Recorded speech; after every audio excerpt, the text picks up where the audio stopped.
नमस्कार विद्यार्थ्यांनो, मी प्राध्यापक चव्हाण सर तुमच्यासाठी आज एक इंग्रजी व्याकरणाचा खूप महत्त्वाचा टॉपिक घेऊन येत आहे आणि तो टॉपिक आहे पार्ट्स ऑफ स्पीच.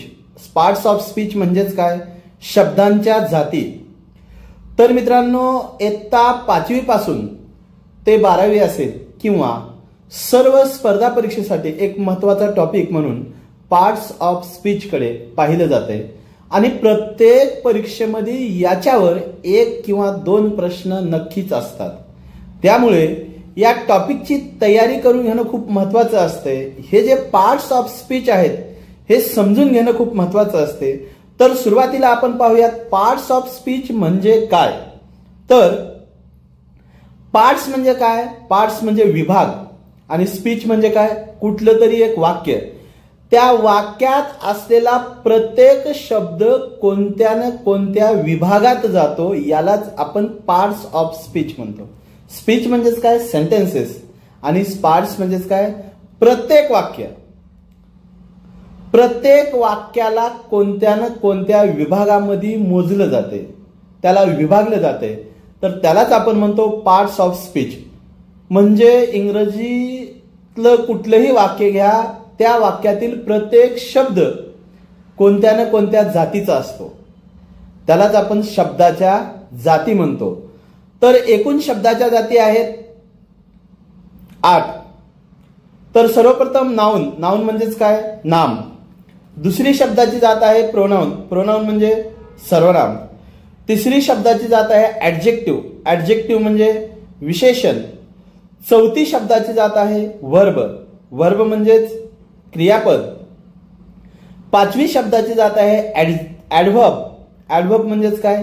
क्रियाविशेषण. 6वी शब्दाची जात आहे प्रिपोजिशन. प्रिपोजिशन म्हणजेच काय?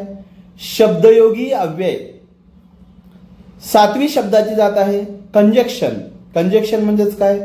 उभयान्वयी अव्यय. आणि शेवटची शब्दाची जात आहे इंटरजेक्शन. इंटरजेक्शन म्हणजेच काय? केवल प्रयोगी अव्यय. तर विद्यार्थ्यांनो, या ठिकाणी there are 8 parts of speech. तर कुठलंही वाक्य घ्या. आता आपण इथं एक वाक्य पाहूयात. She is clever girl. आता या वाक्यातला सी काय आहे? प्रोनाउन. इज काय आहे? वर्ब. क्लेवर काय आहे? ऍडजेक्टिव्ह. गर्ल काय आहे? नाउन. दुसरा वाक्य पहा. He goes to school. आता ही काय आहे? प्रोनाउन. गोज काय आहे? वर्ब. टू काय आहे? प्रिपोजिशन. आणि स्कूल काय आहे? नाउन. तर आपण या ठिकाणी पाहूयात एक एक शब्दाच्या जाती. तर पहिली शब्दाची जात आहे नाउन. नाउन म्हणजे नाम. A noun is a word that names a person, place, animal, thing or idea. म्हणजेच काय? नाम म्हणजे असा शब्द जो व्यक्ती, ठिकाण, प्राणी, वस्तू व कल्पनेच्या नावाला दिला जातो. आता इथं उदाहरणं पाहूयात आपण. टीचर, पार्क, स्टुडंट, अनिश, इटीसी. म्हणजे कुठल्याही व्यक्ती, वस्तू, प्राणी, ठिकाण याचं जे नाव असते त्या नावाला आपण काय म्हणायचं? नाउन म्हणायचं. काय म्हणायचं? नाउन. यानंतर दुसरी शब्दाची जात आहे प्रोनाउन. तर प्रोनाउन म्हणजेच काय? सर्वनाम. तर त्याची डेफिनेशन पहा. A pronoun is a word use in place of a noun. म्हणजेच काय? नामाऐवजी वापरल्या जाणाऱ्या शब्दाला सर्वनाम असे म्हणतात. पहा, एकच नाम परत परत परत परत म्हणण्यापेक्षा त्या नामाच्या ऐवजी जेव्हा आपण दुसरा शब्द वापरतो त्यालाच म्हणायचं प्रोनाउन. त्यालाच म्हणतो आपण सर्वनाम. A word which used instead of noun is called pronoun. तर याचे काही एक्झाम्पल्स पहा. ही, शी, इट, दे, धिस, इटीशी. म्हणजे ही काय आहेत? एक्झाम्पल्स आहेत. कशाची एक्झाम्पल्स आहेत? प्रोनाउनची. त्यानंतर तिसरी शब्दाची जात आहे ऍडजेक्टिव्ह. ऍडजेक्टिव्ह म्हणजेच काय? विशेषण. आता विशेषणची डेफिनेशन पाहूयात आपण. An adjective describes or modifies a noun or pronoun. आता इकडे लक्ष द्या. नाम व सर्वनामाच्या वर्णन किंवा अधिक माहिती करणाऱ्या शब्दाला विशेषण असे म्हणतात. A word gives more information about noun or pronoun is called adjective. मग कोणते कोणते ऍडजेक्टिव्ह आहेत? एक्झाम्पल इथं आहेत. Happy, beautiful, smart, miser etc. म्हणजेच नाम असेल किंवा सर्वनाम असेल याची अधिक माहिती याला डिस्क्रायबिंग वर्ड्स देखील म्हणतो आपण. डिस्क्राईब म्हणजेच काय? वर्णन करण्यासाठी आलेल्या शब्दाला आपण काय म्हणतो? विशेषण म्हणतो. पण वर्णन कुणाचं? नाउन किंवा प्रोनाउनचं. तर पुढची शब्दाची जात पाहूयात. वर्ब. वर्ब म्हणजेच काय? क्रियापद. A verb expresses an action, occurrence or state of being in the sentence. म्हणजेच काय? वाक्यात क्रिया दर्शवणाऱ्या व वाक्याचा अर्थ पूर्ण करणाऱ्या शब्दाला क्रियापद असे म्हणतो आपण. आता पहा विद्यार्थी मित्रांनो, verb is a hurt of sentence म्हणतात. म्हणजे वर्ब म्हणजेच कोण? क्रियापद. क्रियापदाला वाक्याचा हर्ट म्हणजे हृदय म्हणतात. कारण क्रियापदाशिवाय कुठलाच वाक्य पूर्ण होत नाही. मग क्रियापद म्हणजे काय? क्रियापदाचे काम दोन सांगितलेले आहेत. पहिलं काम आहे तो वाक्यामध्ये क्रिया दर्शवतो. खाणे पिणे, उठणे बसणे, पळणे रडणे ह्या सगळ्या क्रिया आहेत. ह्या क्रिया दर्शवणाऱ्या शब्दाला आपण काय म्हणतो? क्रियापद म्हणतो.